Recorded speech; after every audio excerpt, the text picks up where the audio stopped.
have another edition of Live from Springfield, USA, and today we are focusing on the arts, something that makes every community have a true heartbeat, something that brings character to every community, and that's especially true here in Springfield. We're going to learn more about the state of the arts. Someone who's an expert in the local art scene will be breaking it down for us, and we'll tell you how you can get involved in some great events this spring and this summer. Joining us in the Live from Springfield USA studio today is our good friend Krissy. She is the executive director of the Springfield Arts Council. My friend, it is a beautiful experience to be able to chat with you today. How are you feeling, my friend? I'm good. I'm ready. I'm ready for everything we have coming up this spring and this summer. It's going to be a great season for the arts here in Springfield, and I'm excited to really pick your brain and learn more about why it's so important your organization exists. And really, this is what's most important to me is how folks at home, those who live in the Springfield community or the surrounding areas, how they can get involved and really why they should get involved. And let's start with that a little bit. Why do you love the arts? Why are the arts something that's so core to who you are? Truthfully, the arts is all I've ever really known. I have a very artistic family. We all work professionally in the arts right now, all my siblings. And I started doing theater as a 4-year-old. I auditioned for a production of Annie, and it got me. That's all I ever wanted to do from that moment. I wasn't Annie. I was a little tiny orphan. You could have told me you were. I would have believed you. But now, musical theater, I'm already just by chatting with you a little bit, I can tell it's a passion of yours. But are there other art forms? Or tell me about the variety of different mediums. Why do you love all the different kinds of arts? It's what brings people together. It's just such a universal language that I know I'll talk a lot about what it means to Springfield specifically, but to our society in general, I mean, regardless of age, race, gender, language barriers, anything, you can communicate through the arts, whether that's visual, performing, or music, whatever it might be. I love that. Let's talk a little bit more about specifically your story. You said you've been in the arts since you were a little kid. You stayed in the arts. Your whole family's in the arts. How did you find yourself here in Springfield? Are you from this community? Now, I am a proud transplant here, originally from Cleveland, Ohio, and I went to Wittenberg University, Tiger up. But you call yourself a transplant, but you've been here for what, more than 10 years? Yeah. After college, I've been here for 13 years. Okay, for someone like me who's only been in the greater Dayton region for 4 years, and I consider myself a local, so you're not a transplant anymore. If you've been here for more than 10 years, in my opinion, you're a local. So you came here for university, and then tell me a little bit about that experience, those first few years here while you were in school, and what this community was like when you first left school. Oh, wow. Springfield is different. I know when I was a student at Wittenberg, we kind of lived in the Wittenberg bubble, right? We didn't leave campus. Truthfully, I found out about Springfield and the Springfield Arts Council from the original executive director of the Springfield Arts Council, who would come in and music direct shows at Wittenberg. And he said, hey, we're doing this little show. You should come audition for it. And so then I stayed here over the summer. I was in a production of Hairspray down at the Summer Arts Festival. And I was like, there are 12,000 people here to watch us do a production of Hairspray. This is wild. And that's so true, because not only is Springfield a community that is producing a lot of great art from all the different varieties, different platforms, it's a community that supports the arts. Yes. And I think that's such an amazing thing to highlight. And it's something that I've seen in a lot of smaller communities around the country where medium-sized cities like Springfield are almost doing more for their local arts than you see in these big, giant cities. And I'm not throwing shade at the big, giant cities. I'm just saying that it's a very, very distinct or intentional way of looking at the arts in a community this size. So let's get specific here. So you were at Wittenberg, and then you got into the art scene. Tell me a little bit more about what you first thought of the Springfield arts community when you were in that first production with 12,000 people. What was your initial reaction to what this community is all about? I mean, immediately it was wow. I have my older sister lives and works in New York City, and her and my mom came to see that production of Hairspray, and they were like, what is this? She works in the big city, and my mom's in Cleveland, another big city, both obviously artistic communities as well. And they came here and said, oh, there's nothing like this anywhere else, which I obviously agree with. That's why I stayed here. But originally my plan had been to move to New York City with my sister, and that's what I was going to do. And then I fell in love with Springfield because of the Arts Council. I love that. Yeah. And we've talked about the Arts Council a little bit. We're going to get more about what the Arts Council role in the community is. But first, why do you personally love leading an organization like this? And what really is the role that you play as leading this organization? Yeah. So I've worked for the Springfield Arts Council for 13 years. And I've had about 9 different job titles in that time. And now she's the boss, by the way. We said it in the intro. She is the executive director. So we're very excited for you on that. Yeah, and it's great. I really led our education programs for the most amount of time while I was there, or while I've been here with the Springfield Arts Council.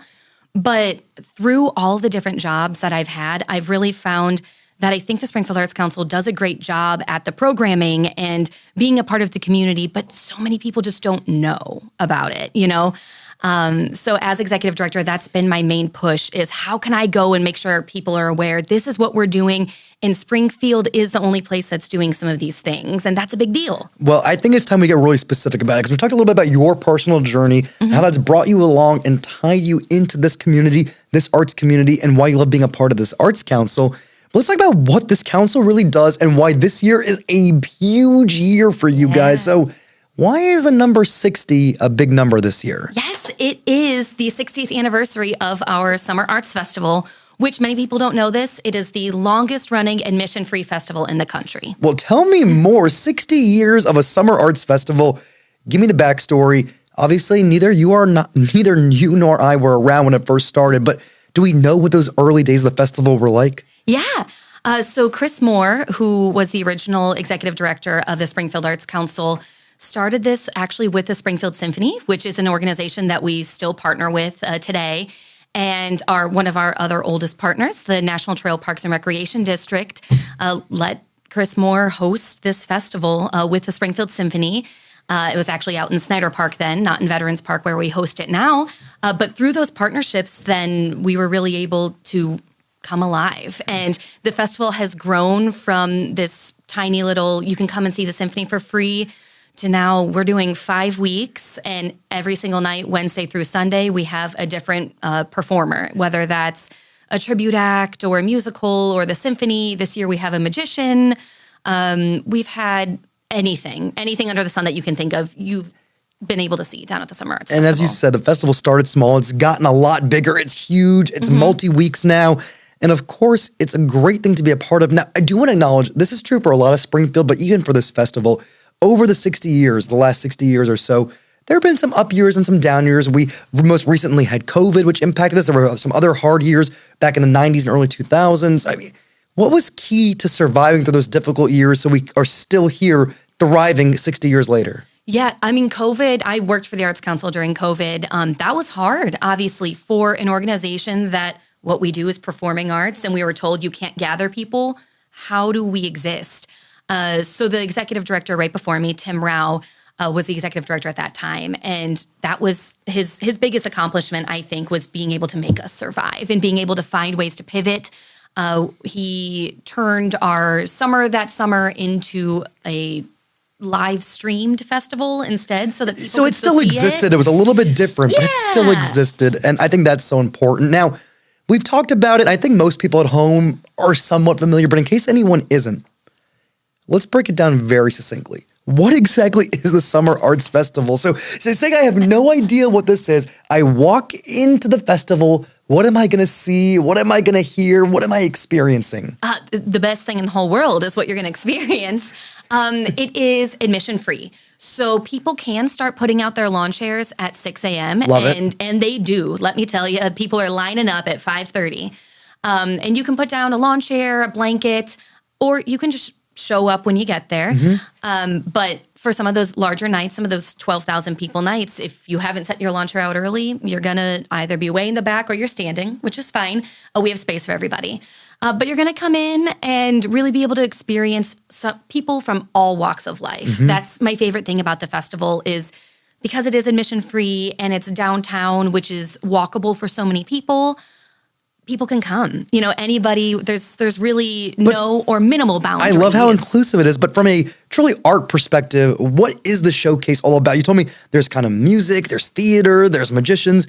What should I expect on a typical summer Arts Festival day? Well, our goal is that there isn't a typical day. That's exactly what I wanted you to say. I love that. Yeah, the goal is that you might not want to come down every single night, and that's okay, but that everyone wants to come to at least one. That's a great way of putting it. So no matter what your interests are, no matter what kind of festival you like, what kind of arts you like, throughout the entire Summer Arts Festival, there will be at least one night that's a fit for you. And I want to circle back to one of the really important things you mentioned. This event is free. Admission is free. Why is that so important to create a free, curated experience? The arts are important. I think that they are vital to life, and they can be so inaccessible to people because of cost. If you want to go see a Broadway show, it can cost you $300 or more. Or more to go and see that. If you want to go to a Taylor Swift concert, good luck. Yep. It's pricey. Art can be pricey, and I know that's one of Chris Moore's big things when he was starting this, was he recognized what our community needed and what they were able to do.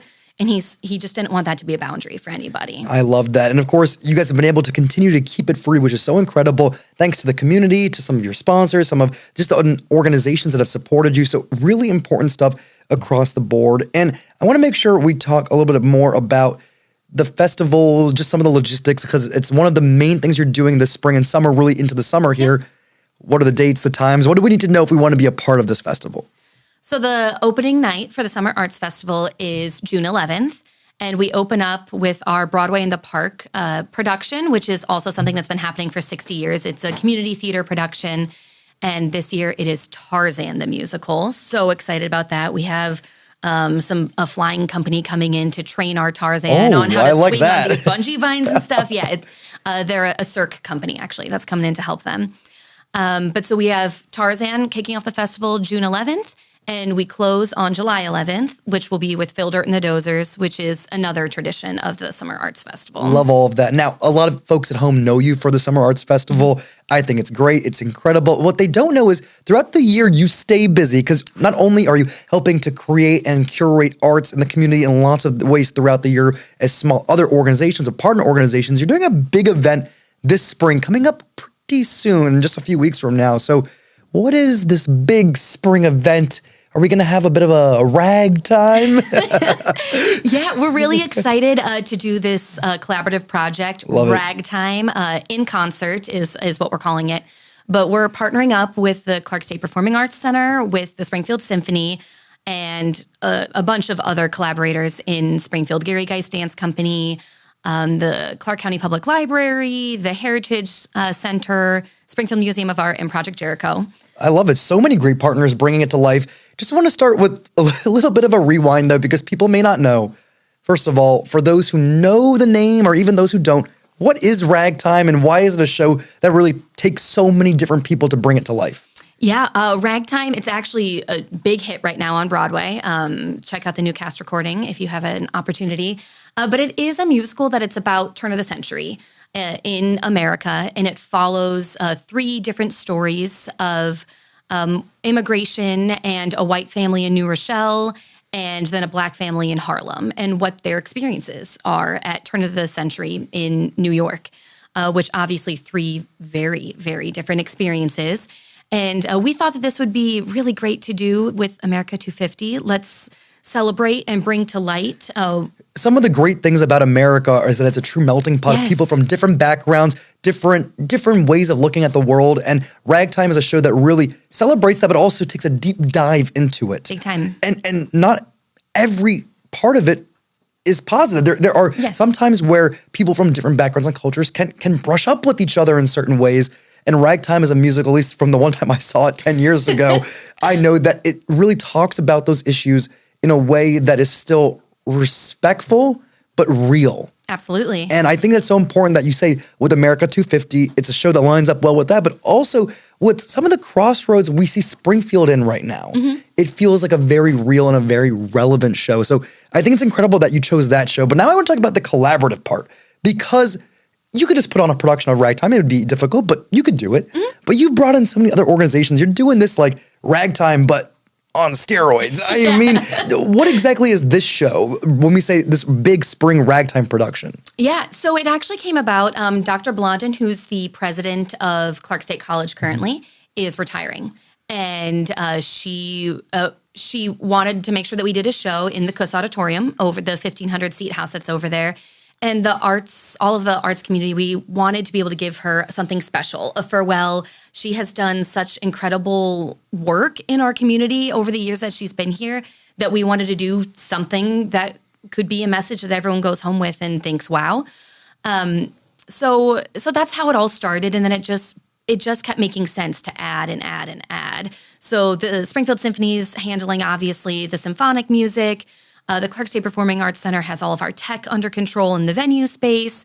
With the Arts Council, we have more of the artistic vision and the performers. Gary Guy's Dance Company is handling the dancers.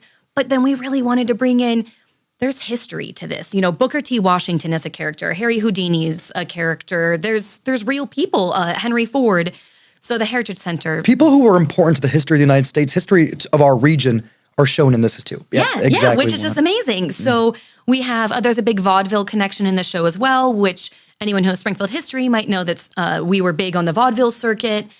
So there's a lot of ties naturally to Springfield, which is when the Heritage Center came into play. And the Springfield Museum of Art has a lot of artwork going on right now with Black Lives as subject matter, as well as on the immigration Which, topic. by the way, is an incredible show. And it's not the first time they've done it, but it's absolutely powerful. If you haven't seen it yet, and I hope our producer, Ted, who's putting this together, if he can lay in some photos or videos from that showcase in the museum over this right now, it is a very beautiful, powerful experience. I know personally some of those artists who created some of that art, great experience. Yeah, it's beautiful. So I'm thrilled that they jumped on board and said, yeah, we'll bring some of that into the space. The more organizations you can bring together into your one event, I love it. Yeah. Of course, Krissy, we've talked a lot about very particular things here, some of the events you're doing, a little bit of your story, but I do want to talk a little bit more, for lack of a better word, in a meta sense. I want to talk a little bit more about the arts in a theoretical way. Why do you think it's so important that the arts, you've talked about it a little bit, but let's explore it further, are accessible? Why is that a key word? Yeah. I could talk about this forever, so Please do. Shut me up.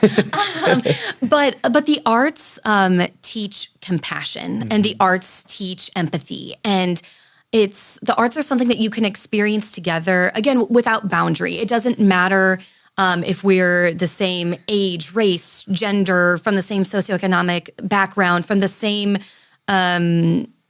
religious background, it doesn't matter. We can look at a painting together and talk about it, or we can listen to some symphonic music and be able to talk about what it means to us, because it is something that is so personal to people individually. And that's what I wanted to focus on, because it is so personal, it's so individual, but I think I know exactly where you're going with this. It's so important to a person, so important to an individual, but the way I look at it is, it's so important to a community, because one of the ways a community can be built together, it can be brought together, is through culture and through cultural immersion, learning about other people's cultures, but also by building and creating your own culture. And one of the very cores of culture, those who study ethnographies or other parts of just human studies in general, they say that a culture is the key thing that brings people together, and your art, your music, are the very core and tenets of your culture. And I'm on my soapbox now, but I want to hear it. I want to hear it from you. Give me some specifics. Have you seen this in Springfield or in other parts of the country, other parts of the world? Have you seen what I'm saying here? Can you have any specifics you can really shine a light here with? Yeah. Also I'm biased because, hello, Executive Director of the Springfield Arts Council. But the way I hear people talk about the Summer Arts Festival is that it's this experience of everyone has their own very individual personal story about, I remember the first time, I saw John Legend there. I saw Glenn Miller Orchestra, whatever it is that stuck with them. But it's about the cultural fabric of Springfield has been woven by the Springfield Arts Council, truly. And I can't take any credit for that. That's all Chris Moore in the early days. But truthfully, what we're doing with the Summer Arts Festival is giving people that opportunity to figure out what their cultural identity is, because you can come see a ballet and a symphony and a magician and an Ozzy Osbourne tribute and Tarzan. You can see all these different things and figure out what fits for you without having to spend $300 to go do it. Love it. So let's focus on from this perspective. you are a community connector, a community builder. It's really what our show, our podcast here, live from Springfield, USA, is about, highlighting these kind of people like you who are making these changes and differences in our community. And so far, we've talked to you a lot about this perspective on it through the lens of the arts. But I just want to take a step back here because you are a full realized person. You're not just a person who knows and talks about the arts. You are a community leader here in Springfield. And maybe you can just tell me a little bit more about Springfield, where we are right now as a community, where we're going, and what you think that direction should look like. Yeah. So I don't know how much you know about this Springfield 2051 project. I'm familiar, but I could always learn more. Okay. Well, I'm not on that committee, but I have been a part of some of those conversations. And I think what that's shining a light on is that Springfield is in such a unique position right now that we have had a lot of negative attention in the news, right? So I know I've personally experienced from different committees that I'm on that are more nationwide or statewide that I'll say something about, oh, I'm from Springfield, Ohio. And they go, oh. And people get the look. Yeah. I know the look. Is that okay? And I think we're in this really unique position right now that, hey, it could make Springfield take off because we could be shining a light right now on all of this incredible stuff that we have. If I can put it in a weird way, there was this big bright light shined onto Springfield and people thought they were going to find bad things. But turns out that bright light actually showed them mostly good things. Now, there's any city in America is going to have the good and the bad. But the overwhelming resolve of this city, overwhelming support and positivity of the city, I think people saw a lot more good than bad. Yeah. I just saw this morning Speakeasy Ramen was named the best ramen in the country or something. By the way, Speakeasy Ramen is pretty good. It's the best. Yeah. Thai curry ramen every time. I love that. So just if I can, that's talking about where Springfield's been and where it is now. If you had a vision of the future, the next 20, 25 years of Springfield, what does that growth look like? So I think we're on track with building up downtown. Our downtown scene has such possibility. And making downtown a destination. Yes. Because Springfield's well located. It's very close to Dayton, very close to Columbus, and Cincinnati's not far. And all of those regions in between those cities are pretty well populated. So Springfield has, of course, lots of locals in Springfield. And people who listen to this show, listen to this podcast, they know I don't live in Springfield. I live more in the Dayton area. I live in Montgomery County. But I spend a lot of time in Springfield. I know a lot of the business owners here. I meet a lot of people here who are helping make this a great city. And the more that we get people who live in communities like mine to come to Springfield and see it is great. And the way I look at it is something that frustrates me is people say, oh, Springfield's so good and this other town doesn't have this, or this town is great and Springfield doesn't have that. I love when cities that are within an hour of each other all support each other.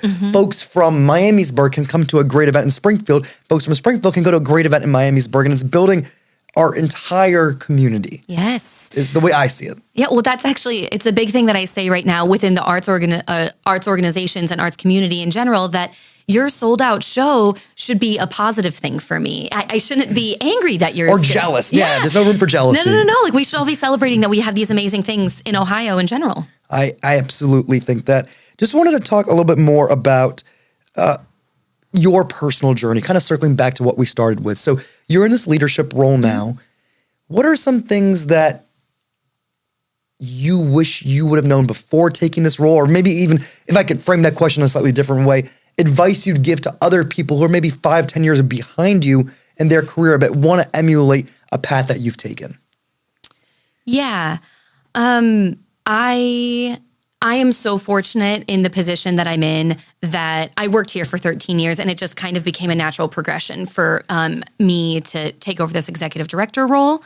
I think I wish I would have known that people still are not as confident in young women as I would love them to be.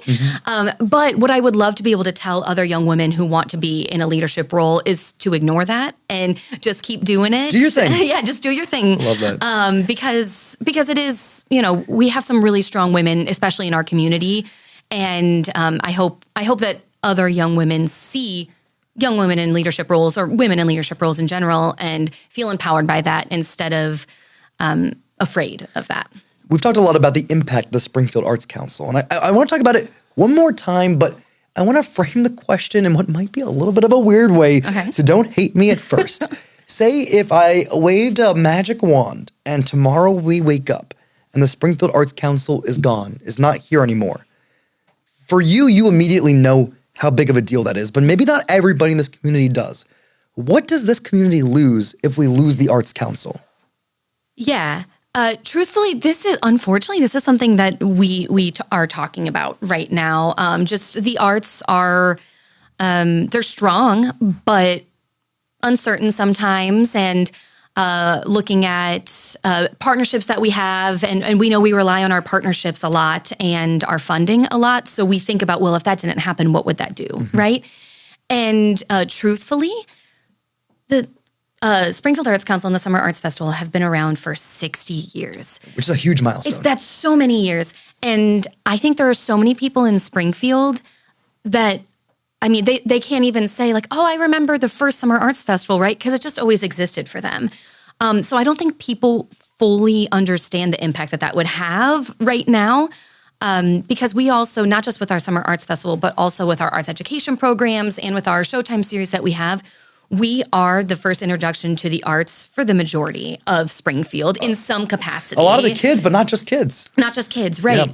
Yeah. So I think us disappearing, there would just be a huge arts deficit. We have the amazing Springfield Symphony. We have several community theaters that are fabulous, but the arts community as we know it would not exist in the capacity that it does. If I can put it in a way, and tell me if I have this wrong, it's very important to have an entity like yours, an organization, that ties a lot of the other organizations together, creates a tip of the spear, if you will, something that really forces the arts forward in a way that ties people in the community together, not just with the events that you're well known for. Of course, that's the things that come obviously to mind, but a lot of the back end work of making sure other arts organizations and towns have what they need, are working together and being an advocate for the arts. Yeah, that's newer to our organization, being that person, but that's something that's been important to me as I've taken over this role, is making sure that we are being a big champion for all of the other arts organizations.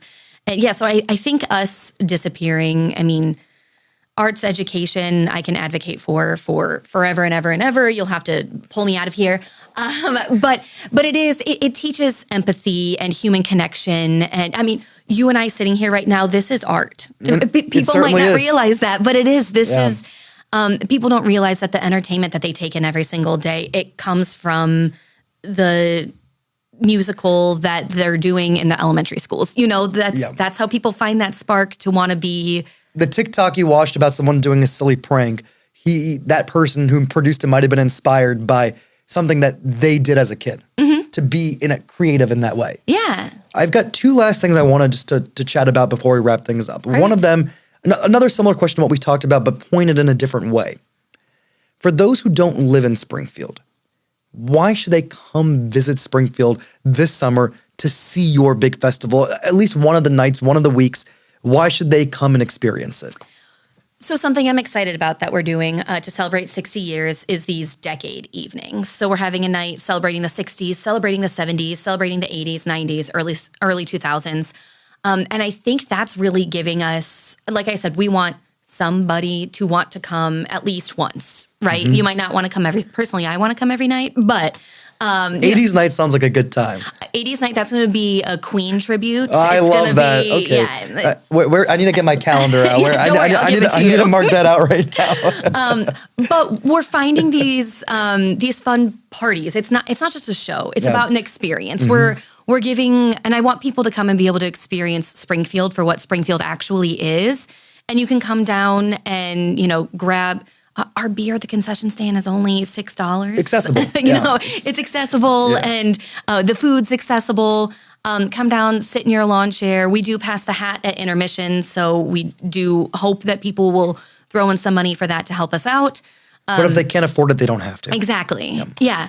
But yeah, we want these evenings to be an experience that you're not getting somewhere else. You can buy a ticket to a show pretty much anywhere, but what we're doing specifically here in Springfield is just a little bit different. I love that. Now, just to close things out, we've talked a lot about impact, a lot about your journey, a lot about Springfield and the arts community. Just want to close this out so we can put it all in one nice, easy, baked piece right here. what are the important dates right here? So when does Ragtime open? When does the Summer Arts Festival open and close? And are there any other important dates that we need to know?